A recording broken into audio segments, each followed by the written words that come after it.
كما قال عز شانه كل شيء هالك إلا وجهه وكل نفس ذائقة الموت وقال كل من عليها فان ويبقى وجه ربك ذو الجلال والإكرام والصلاة والسلام على أشرف الأنبياء والمرسلين حبیب الہ العالمین بالقاسم محمد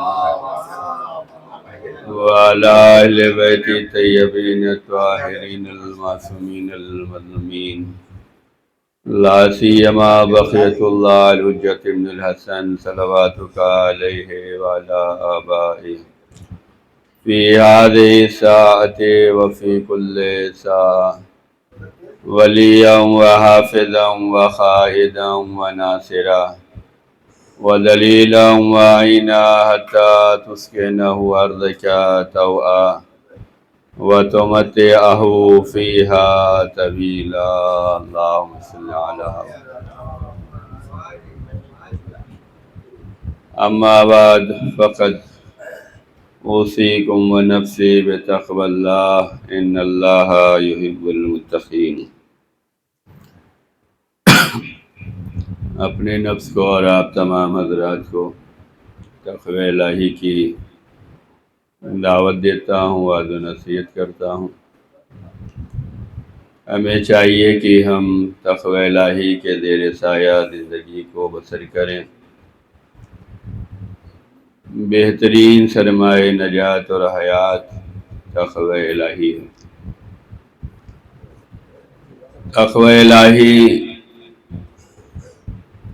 کی تبلیغ اور نصیحت جو خطبہ جمعہ میں کی جاتی ہے، ایسا نہیں ہے کہ صرف جمعے کے لیے تقوی الہی اختیار کیا جائے، بلکہ تقوی الہی پورے ہفتے ہونے چاہیے، پوری زندگی ہونا چاہیے، اور ہر لمحہ اور ہر جگہ ہونا چاہیے۔ تقوی الہی اگر ہوگا تو اختلافات نہیں پیدا کیے جائیں گے، اور اگر تقوی الہی نہیں ہوگا تو اختلافات پیدا کیے جاتے ہیں۔ ہمیں چاہیے کہ ہم تقوی الہی اختیار کریں اور اختلاف نہ پیدا کریں۔ جناب موسیٰ 40 دن کے لیے گئے، جب واپس آئے تو ایک سامری نے قوم کو بہکا دیا۔ وہ جو موسیٰ کے پیروکار تھے وہ ایک بچڑے کو ماننے کے لیے تیار ہو گئے۔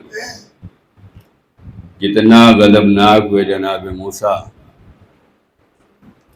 اسٹوری قرآن کریم میں موجود ہے، آپ اسے پڑھیں۔ ہمیں ہر لمحہ بیدار رہنے کی ضرورت ہے۔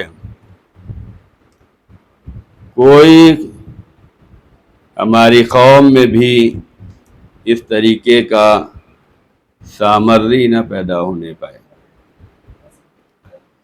رسول اللہ کی رحلت کے بعد بھی سامری پیدا ہوئے، اور دیکھیں امت میں کتنے اختلافات ہیں۔ ان لوگوں نے جنہوں نے غدیر میں مولا علی کے ہاتھوں پہ بیعت کی تھی اور مبارکبادی دی تھی، نبی کی رحلت کے بعد بدل گئے۔ بدلنا کمال نہیں ہے، ثابت قدم رہنا کمال ہے۔ ہمیں چاہیے کہ ہم اپنی صفوں میں اتحاد کو برقرار رکھیں، محبت کو برقرار رکھیں۔ مولا علی علیہ السلام کی وصیتوں میں یہ بات آئی ہے کہ خاندان میں اتحاد ہونا چاہیے، خاندان میں صلہ رحمی ہونا چاہیے۔ غصہ، دشمنی، کینہ پروری، ان چیزوں سے دین برباد ہوتا ہے۔ انسان کی کسی سے دشمنی ہے، اس دشمنی کا اظہار مجمع میں کیا، دینداروں کے درمیان اختلاف پیدا ہو گیا۔ یہاں پر دینداروں کے درمیان اختلاف پیدا ہوگا۔ مولا علی نے جو وصیت کی ہے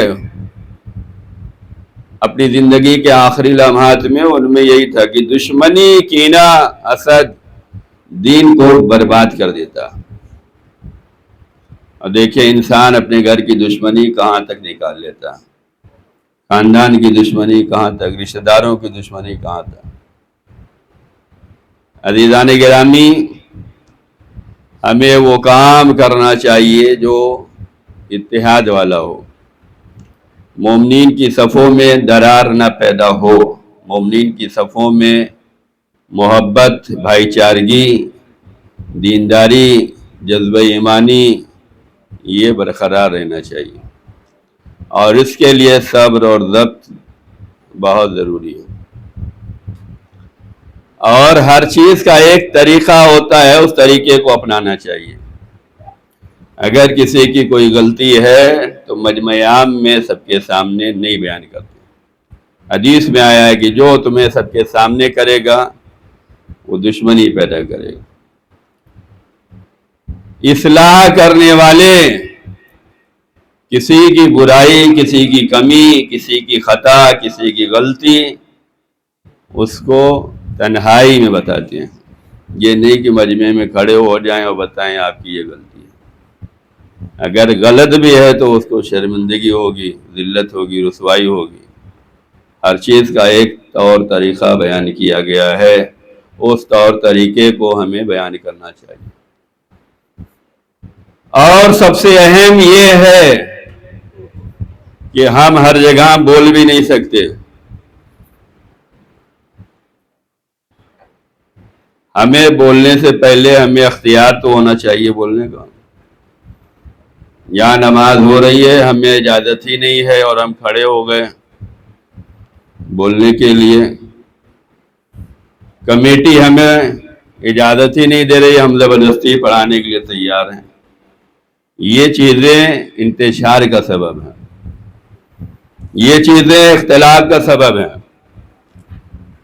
ہمیں اگر شوق ہے کرنے کا تو ہمیں راستہ دیکھنا چاہیے۔ نماز یہاں مغربین کی بھی ہوتی تھی، ظہرین اور فجر بھی ہونا چاہیے تھی۔ مغربین میں آپ نے عالم رکھا ہے تو اس کا احترام ہونا چاہیے۔ آپ کو شوق ہے آپ ظہر پڑھائیے، آپ فجر پڑھائیے، آپ کو کلاس لینا ہے آپ انتظام کیجئے۔ ہر جگہ تقوی الہی ہونا چاہیے۔ جو کلاس چلانا چاہ رہے ہیں وہ بھی تقوی الہی کے زیر سایہ ہونا چاہیے۔ کیا تقوی الہی ہے؟ تقوی الہی یہ ہونا چاہیے اس کلاس کا مطلب یہ ہے کہ ہم علم دیں گے، اختلاف نہیں پیدا کریں گے۔ ابھی 2 دن ہوا بھی نہیں کہ ہماری خیرات و تجوید پہ سوال اٹھنے لگے، مولوی تلاش کیا جانے لگا۔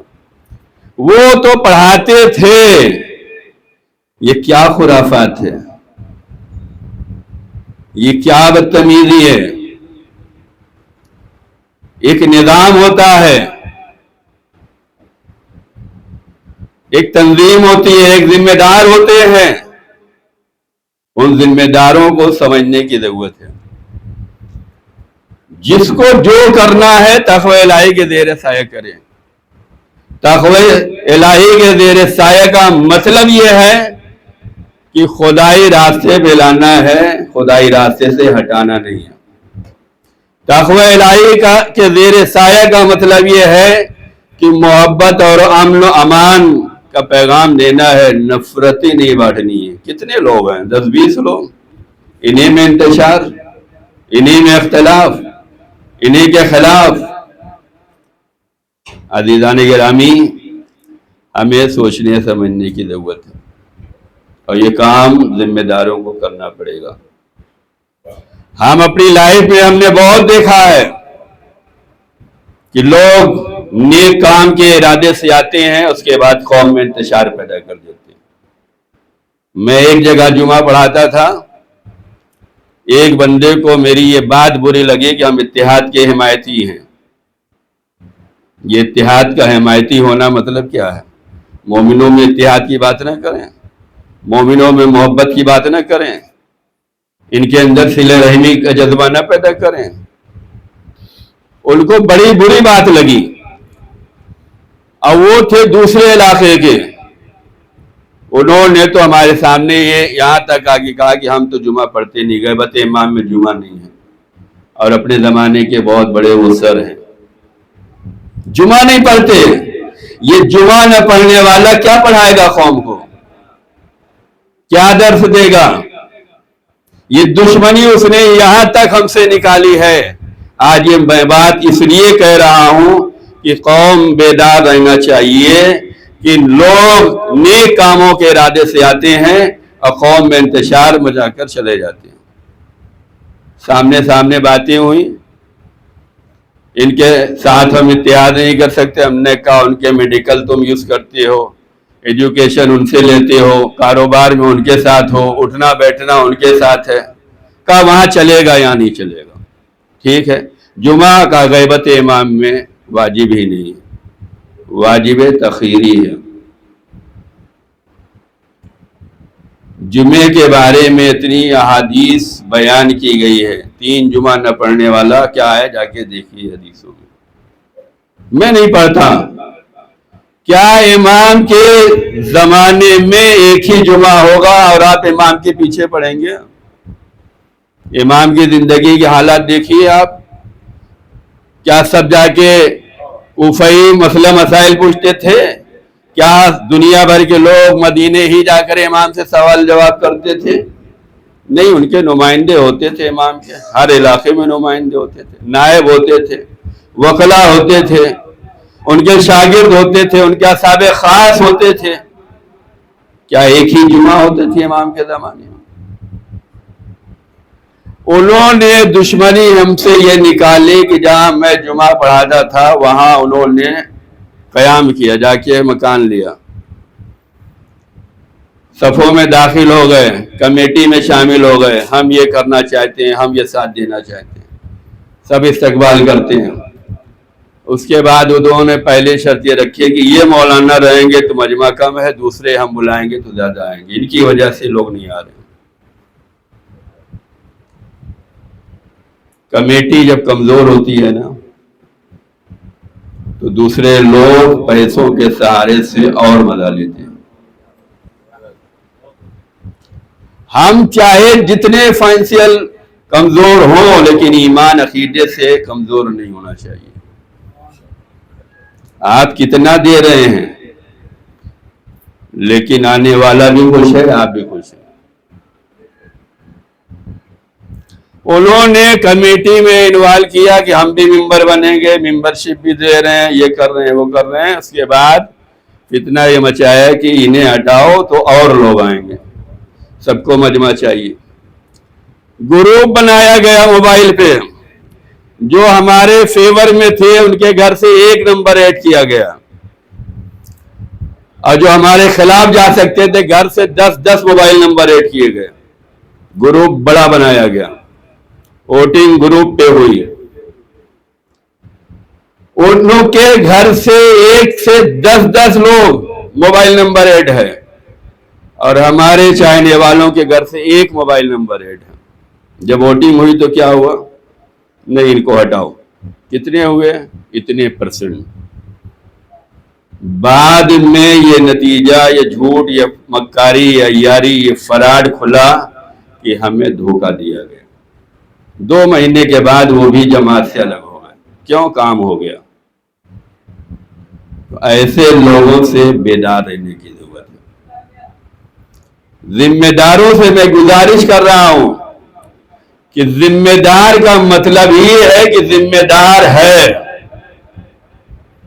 صرف ذمہ دار نام کے نہ رہیں, کام کے بھی رہیں.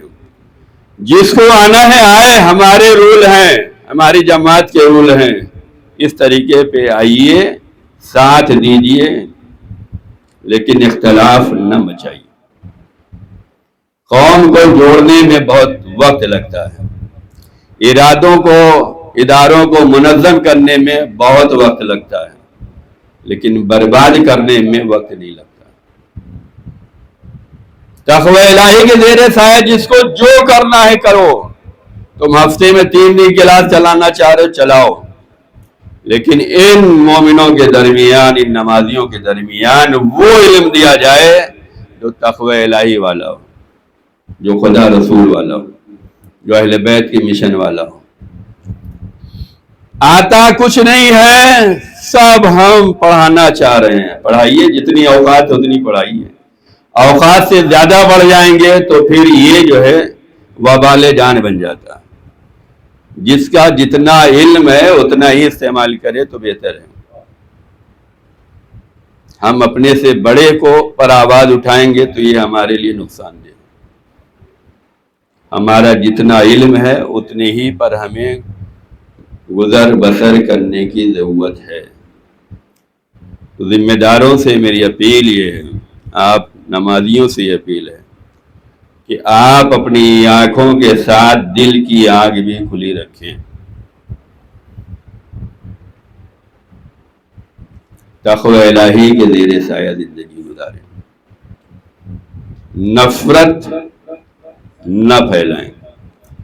آپ پڑھے لکھے ہیں اپنی جگہ، کہیں کا نظام اسے برباد نہ کریں۔ آپ اتنے ہی بڑے عالم و فاضل ہیں، دنیا دیکھ رہی ہے۔ یہاں رہیں گے تو گاؤں میں تبلیغ کر رہے ہیں، گاؤں سے آئیں گے تو بمبئی میں تبلیغ کر رہے ہیں۔ اگر ہم عالم ہیں، اگر ہم مبلغ ہیں تو کہیں نہ کہیں ہم خدمت کر رہے ہیں، آزاد زندگی نہیں گزار رہے ہیں۔ ایک دن ہفتے میں یہاں آتا ہوں، 6 دن جو ہے دوسری جگہ خدمت کرتا ہوں۔ قوم کو دھوکہ نہیں دیتا کہ میں یہاں پہ خدمت کر رہا ہوں، میں وہاں پہ خدمت کر رہا ہوں۔ کیوں؟ تقوی الہی ہونا چاہیے، اور قوم کو بھی آنکھوں کو کھول کر رکھنے کی ضرورت ہے۔ اگر آپ نے کسی کو معین کیا ہے تو اس کو رکھیں، جس کو جو کرنا ہے اس کے بعد کام کریں۔ آپ کی قواعد تجوید خیرات کتنی صحیح ہو گئی؟ خیرات تجوید زیادہ اہم ہے یا تقوی الہی زیادہ اہم ہے؟ آپ کی خیرات تجوید بہت اچھی ہے، تقوی الہی ہے ہی نہیں، آپ کی نماز ہوگی؟ میں بھی پوچھنا چاہتا ہوں، تقوی الہی نہیں ہے، خوف خدا نہیں ہے، آپ کی خیرات بہت اچھی ہے، بلائیے کسی قاری کو، نماز ہوگی؟ خلوص چاہیے، نیت قربتاً اللہ چاہیے، ریاکاری نہیں، مکاری نہیں۔ تقوی الہی کے زیر سایہ زندگی۔ ایسے ہی لوگ نبی کے دور میں تھے جو بلال حبشی کی شین پر اعتراض کرتے تھے، اور ایک دن تو بلال حبشی نے کہہ دیا اذان نہیں دینا ہے۔ رسول کے ہوتے ہوئے لوگوں کی یہ جرأتیں تھیں۔ آپ جس فن میں ماہر ہیں اس میں ماہر رہیے، ہر فن میں بولنے کی ضرورت نہیں۔ بلال کی شین ہی شین ہے، اللہ کے نزدیک دیکھا جاتا ہے۔ سدھارنے کی ضرورت یہ نہیں ہے کہ ہم غلط پڑھ رہے ہیں تو غلط ہی پڑھتے ہیں، سدھاریں۔ تجوید کا مطلب ہے خوبصورت بنانا، تزئین کرنا بہترین انداز میں۔ ایک انگریز کے سامنے ہماری انگریزی کیا ہے، لیکن بولتے ہیں نا، انگریز کیسے بولے گا، وہ اس کی زبان ہے۔ ایک عرب کے سامنے ہماری عربی کیا ہے، لیکن بولتے ہیں نا۔ ہم ہندوستانی کے مقابلے میں انگریز کیا ہندی بولے گا، لیکن ٹرائی تو کرتا ہے نا۔ خوبصورت بنانا، تجوید یعنی خوبصورت بنانا، اللہ نے جیسا چاہا ہے ویسا کرنا۔ یہ نہیں کہا گیا اگر ایسا نہیں ہے تو سب گیا بیکار ہو گیا۔ بلال کی مثال آپ کے سامنے۔ تقوی الہی کے زیر سایہ اگر زندگی ہے تو کامیاب زندگی ہے، اگر تقوی نہیں ہے تو سب کچھ بیکار ہے۔ بڑے امامے ہوں، بڑی قبائیں ہوں، عطر ہو، معطر ہوں، جتنا جو کچھ بھی ہے، اگر تقوی الہی نہیں ہے تو کچھ نہیں۔ یہ تقوی الہی کی وعظ و نصیحت جمعے میں ہوتی ہے نا، یہ صرف جمعے کے لیے نہیں ہے، زندگی کے ہر لمحے کے لیے ہے۔ اور جن کے اندر تقوی الہی ہے وہ بولنے سے پہلے سوچتے ہیں. قوم کو انتشار سے بچانے کے لیے شیطان بہکا کے چلا جاتا ہے، پھر بعد میں افسوس مننا ہوتا. لوگ آئیں گے، ہم یہ بنوا دیں گے، یہاں ٹاور کھڑا کروا دیں گے، یہاں یہ بنا دیں گے، وہاں وہ بنا دیں گے. ان سے بولیے ہمارے یہاں ذمہ دار ہیں، آپ کو جو تعاون کرنا ہے کر دیجئے. تب دیکھیے کیا ہوتا. کسی کو ذمہ داری نہ دیجیے. آئیے مل جل کے کام کرتے ہیں. آپ ابھی 1 سال ہوا ہے، ہم کئی سال سے آ رہے ہیں. آئیے، ہمیں معلوم ہے یہاں کے حالات. آپ ذمہ دار جانتے ہیں، جس کو جو بنانا یہ سینٹر کو بنانا ہے، آؤ. ہماری کمیٹی ہے، ہمارے ذمہ دار ہیں، ہمارے مومنین ہیں، یہاں کی عوام ہے، آؤ مل جل کر کام کرتے ہیں. نہیں ہم بنا دیں گے. چندہ خوروں سے محفوظ رہیں. آپ نے ابھی کم دیکھا ہے، ہماری لائف گزر گئی.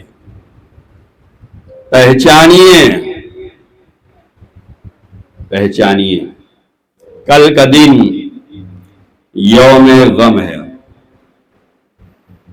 جنت البقیع منہدم کی گئی. 8 شوال 1344 ہجری، تقریباً 103 سال ہو چکے. 8 شوال جب بھی آئے، جہاں بھی احتجاج کا پروگرام ہو، جہاں بھی مجالس کا اہتمام ہو، شرکت کریں، اپنے جذبہ ایمانی کو بیدار کریں.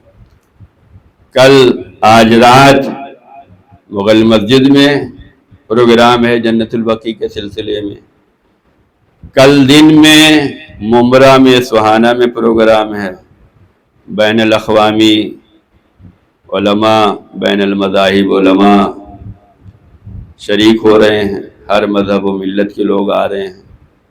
تقاریریں ہوں گی، جلوس ہوگا، احتجاج ہوگا، اس میں بھی شریک ہوں. یہ ہمارا شریک ہونا، ہمارے شریک ہونے سے کیا ہوگا؟ ہمارے شریک ہونے سے یہ ہوگا کہ ہم خدا کی بارگاہ میں سرخرو رہیں گے کہ پروردگار ہم احتجاج کرنے والوں میں شامل رہیں. ہم جنت البقیع کا غم منانے والوں میں ہم شامل رہیں. بہت سے لوگ غم منا لیتے ہیں لیکن احتجاج نہیں کرتے. غم منا لیا، مجلس ہو گئی. احتجاج بھی ضروری ہے. احتجاج ظالم کے ظلم سے اظہار بیداری. تم نے جو یہ کام کیا ہے ہم اس سے بیداری کر رہے ہیں. احتجاج ضروری ہے. جہاں جہاں جلوس نکل رہے ہیں، مجالس ہو رہی ہے، وہاں شرکت کرنے کی کوشش کریں. مجالس کا اہتمام کریں. جنت البقیع کے بارے میں بتائیں. جنت البقیع مدینے کی قبرستان ہے جو روضہ رسول کے بالکل سامنے ہے. جنت المعلا مکہ مکرمہ کا قبرستان ہے. دونوں کو منہدم کیا گیا ہے. دونوں کا غم ہمارے سینوں میں ہے، دل میں. مکے میں جناب خدیجہ اور جناب ابو طالب اور دیگر ذوات مقدسہ ہیں، ان کے روضوں کو بھی شمار کیا گیا. مدینے میں جو جنت البقیع ہے وہاں پر ائمہ معصومین کی قبریں ہیں. رسول کی پھوپھیاں ہیں، رسول کے رشتہ دار ہیں، مولا عباس کی والدہ ہیں، شہدائے احد ہیں، اصحاب کرام ہیں، ان کی قبروں کو مسمار کیا. یہ غم ہر سال تازہ ہوتا ہے. کیوں؟ منہدم روضے آج بھی جائیں قبریں ویران ہیں. کھڑے ہو کے سکون اور اطمینان کے ساتھ زیارت نہیں پڑھنے دیا جاتا. بوسہ تو دور کی بات ہے، وہاں جانے نہیں دیا جاتا. متوے کھڑے رہتے ہیں، کیمرہ لے کر کھڑے رہتے ہیں، ایک ایک کے چہروں کو ریکارڈ کیا جاتا ہے، تاثرات کو. اور تڑپایا جاتا ہے کہ سامنے ائمہ معصوم کی قبر ہے، تھوڑے سے فاصلے ہیں، یہاں پہ ہم کھڑے ہیں، وہاں پہ قبر ہے، لیکن جا نہیں سکتے۔ کتنا ستایا جا رہا ہے، کتنا رلایا جا رہا ہے، کتنے سخت امتحان کے دور سے یہ مومنین اور محبین گزر رہے ہیں، اس کا احساس ہمیں ہونا چاہیے۔ تڑپیں، ہمارے خاندان کی خبروں کے ساتھ اگر یہ کیا جاتا تو تڑپ ہوتی یا نہ ہوتی؟ رسول کی بیٹی وہیں آرام کر رہی ہے، رسول کی پھوپھیاں وہیں آرام کر رہی ہیں، رسول کی آل وہیں آرام کر رہی ہیں۔ یہ دشمنی جو نکالی گئی ہے، خبریں جو ویران کی گئی ہے نا، ان لوگوں نے بھی جو لباس پہنا ہے وہ اسلامی لباس ہی پہنا ہے۔ دین کے نام پہ یہ سب مکاریاں کی گئی، سب کچھ دین کے نام پہ ہوتا ہے۔ ایسے دینداروں سے ہمیں ہوشیار رہنے کی ضرورت ہے جو دین کے نام پر دین کو بدنام کر دیں۔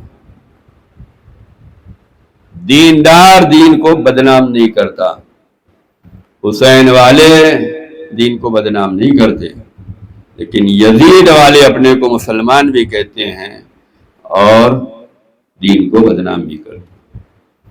لہذا ہمیں آگاہ اور بیدار رہنے کی ضرورت ہے۔ غم منائیں، جنت البقیع کا غم منائیں، ائمہ معصومین کا غم منائیں، مجالس کا اہتمام کریں، جہاں پروگرام ہو رہے ہیں شرکت کریں اور ثواب دارین حاصل کریں۔ اپنا تعاون، ہماری حاضری ہونی چاہیے، ہماری شرکت ہونی چاہیے۔ خدا ہم سب کو توفیق دے کہ جہاں جہاں جنت البقیع کے سلسلے میں پروگرام منعقد ہو رہے ہیں ہم اس میں شریک ہوں اور اپنے غم کا اظہار کر سکیں اور احتجاج میں اپنی آواز کو بلند کر سکیں کہ ہم مظلوموں کے ساتھ ہیں، ظالموں کے ساتھ نہیں۔ خدا ہم سب کی حاضری کو قبول فرمائے، خدا ہمیں در راہ اہل بیت پہ ثابت قدمی عنایت فرمائے، خدا ہم سب کو توفیق دے کہ ہم دین کی خدمت کرتے رہیں، خدا ظہور امام میں تعجیل فرمائے، ہم سب کو امام کے خادم و ناصروں میں شمار فرمائے۔ بسم اللہ الرحمن الرحیم، والعصر ان الانسان لفی خسر الا الذین آمنوا وعملوا الصالحات وتواصوا بالحق وتواصوا بالصبر۔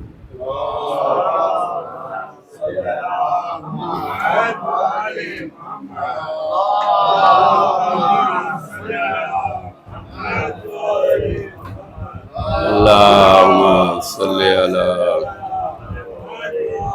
اعوذ باللہ من الشیطان اللعین الرجیم، بسم اللہ الرحمن الرحیم۔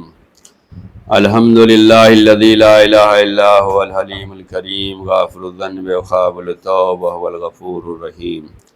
سبحان من سبقت رحمتہ غضبہ وبسط الیدین بالرحمہ، سبحان من لم یکلف نفسا الا دون وسعها وعفانی سیئات ولم یجاذبها، سبحان من لا یزداد ولا معصی العباد الا کرما وجودا وعلى كثرة الذنوب الا عفوا وصفا، نشهد ان لا اله الا الله وحده لا شريك له واشهد ان محمدا عبده ورسوله واشهد ان امیر المؤمنین واولاد المعصومین حجج اللہ، اما بعد۔ عزیزان گرامی، آج دنیا دیکھ رہی ہے کہ جو لوگ ثابت قدم ہیں ان کا نام پوری دنیا میں روشن ہو رہا ہے، اور یہ مومنین کی دعائیں ہیں اور ان کی ثابت قدمی ہے۔ ہم نے تو کچھ قربانی نہیں دی جتنی قربانی ان مومنوں نے دی ہے، ہم نے تو کچھ نقصان نہیں اٹھایا ہے جتنا انہوں نے برداشت کیا ہے، لیکن انہیں معلوم ہے کہ دنیا ہمیں فالو کرتی ہے، دنیا ہمیں نمونہ مانتی ہے، کتنی قربانیاں دی ہیں۔ اپنے رہبر کی شہادت ہم لوگ غم منا رہے ہیں، لیکن ان کے دل سے پوچھو جو روزانہ روڈ پر آ کر آواز سے آواز ملاتے ہیں اور یہ کہتے ہیں کہ ہم آپ ہی کے راہ پہ ہیں۔ ظالم و باطل حکومتیں کتنا جھوٹ بول سکتی ہیں آج دنیا کے سامنے۔ یہ نام نہاد مسلمان جو دین کے نام پہ دینداروں کو پریشان کرتے ہیں، بے دینی پھیلاتے ہیں، آج ان کا دین بھی دنیا کے سامنے روشن ہے کہ مسلمان کا ساتھ نہیں دیتے ہیں، غیر مسلمان کا ساتھ دیتے ہیں۔ اور جہاں جہاں انسانیت پائی جاتی ہے، آج ہر انسانیت رکھنے والا دل ان لوگوں کی مدد کے لیے آگے بڑھ رہا ہے اور تعاون کر رہا ہے۔ ہمارا وجود کچھ نہیں ہے، لیکن نارے نمرود کو بجھانے کے لیے ایک میڈک کے منہ میں کتنا پانی آ سکتا تھا، اس نے اپنا حصہ دے دیا کہ جب تاریخ لکھی جائے تو ہمارا شمار بجھانے والوں میں ہو، لگانے والوں میں نہ ہو۔ آج ہمیں بھی چاہیے کہ ہم دعاؤں کے ذریعے سے ان مومنوں کے حق میں دعا کریں جو اسلام کی سربلندی کے لیے کام کر رہے ہیں، جو خدمت دین کے لیے کام کر رہے ہیں، جو نصرت دین کے لیے کام کر رہے ہیں، ان کے لیے ہم دعا کریں، جو ہو سکتا ہے تعاون کریں۔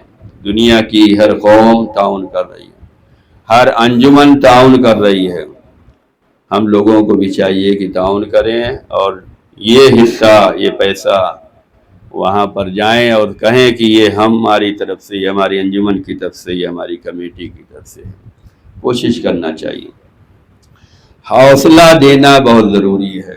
دشمن تو حوصلوں کو توڑنا چاہتے ہیں، اختلاف پیدا کرنا چاہتے ہیں۔ ایسے لوگوں کو حوصلہ دینے کی ضرورت ہے، یہ پیسوں کے ذریعے، دعاؤں کے ذریعے، سپورٹ کے ذریعے، واہ واہی کے ذریعے سے ان کی حوصلہ افزائی کریں اور ان کے لیے دعا کریں، اس لیے کہ اگر یہ ٹوٹ گئے تو پھر تشیع ٹوٹنے میں ٹائم نہیں لگے گا۔ ہر جگہ دشمن بیٹھے ہوئے، آج جو کچھ بھی نام ہے وہ انہی لوگوں کی وجہ سے۔ آپ دیکھیں، حقیقت ہے، آپ گئے ہیں، مدینے گئے ہیں، کوئی ملک ہے جو بیٹھ کر وہاں اس طریقے سے دعائے کمیل پڑھ سکتا ہے؟ یہی وہ قوم ہے، یہی وہ لوگ ہیں جو پڑھتے ہیں اور دوسروں کو سہارا ملتا ہے کہ دوسرے ملکوں کے لوگ بیٹھ کے ساتھ میں دعائے کمیل پڑھ سکتے ہیں، ورنہ ہم تو ڈرے ہوئے ہوتے ہیں، خوف میں ہوتے ہیں، کہیں قید نہ کر دی جائیں، کہیں فائن نہ لگ جائے، کہیں جرمانہ نہ ہو جائے، کہیں یہ نہ ہو جائے، وہ نہ ہو جائے۔ یہی وہ قوم ہے جو دنیا بھر میں مسلمانوں کو حوصلہ دیتی ہے، اور جو مسلمانوں کو حوصلہ دیتی ہے اس کو کتنی بڑی قربانی دینا پڑتی ہے۔ دشمن پورا زمانہ دشمن ہوتا ہے، زیادہ بیان نہیں کرنا ہے، فقط بیدار کرنا ہے۔ ہم بیدار رہیں اور یہ بیداری ہماری صفوں سے اٹھے گی، اتحاد سے اٹھے گی، مومنین کا ساتھ دینے سے اٹھے گی۔ خدا ہم سب کو توفیق دے گی، ہم سب در راہ اہل بیت پہ ثابت قدم رہیں۔ بسم اللہ الرحمن الرحیم، ان اللہ ملائکۃ یصلون علی النبی یا ایھا الذین آمنوا صلوا علیہ وسلموا تسلیما۔ اللہم صل علی سید المرسلین شفیع المذنبین نبینا محمد۔ اللہم صل علی سید الوصین امیر المومنین علی ابن ابی طالب۔ اللہم صل علی سید النساء العالمین فاطمہ بنت رسول اللہ۔ اللہم صل علی الحسن ابن علی مجتبی۔ اللہم صل علی الحسین ابن علی شہید کربلا۔ اللہم صل علی علی ابن الحسین زین العابدین۔ اللہم صل علی محمد ابن علی باقر النبیین۔ اللہم صل علی جعفر ابن محمد الصادق۔ اللہم صل علی موسیٰ ابن جعفر الکاظم۔ اللہم صل علی علی ابن موسیٰ الرضا۔ اللہم صل علی محمد ابن علی تقی الجواد۔ اللہم صل علی علی ابن محمد ہاد النقی۔ اللہم صل علی الحسن ابن علی الذکی العسکری۔ اللہم صل علی مولانا صاحب العصر والزمان الحجت ابن الحسن القائم المہدی صلواتک علیہ وعلی آبائہ فی ہذہ الساعۃ وفی کل ساعۃ ولیا وحافظا وقائدا وناصرا ودلیلا وعینا حتی تسکنہ ارضک طوعا وتمتعه فيها طويلا.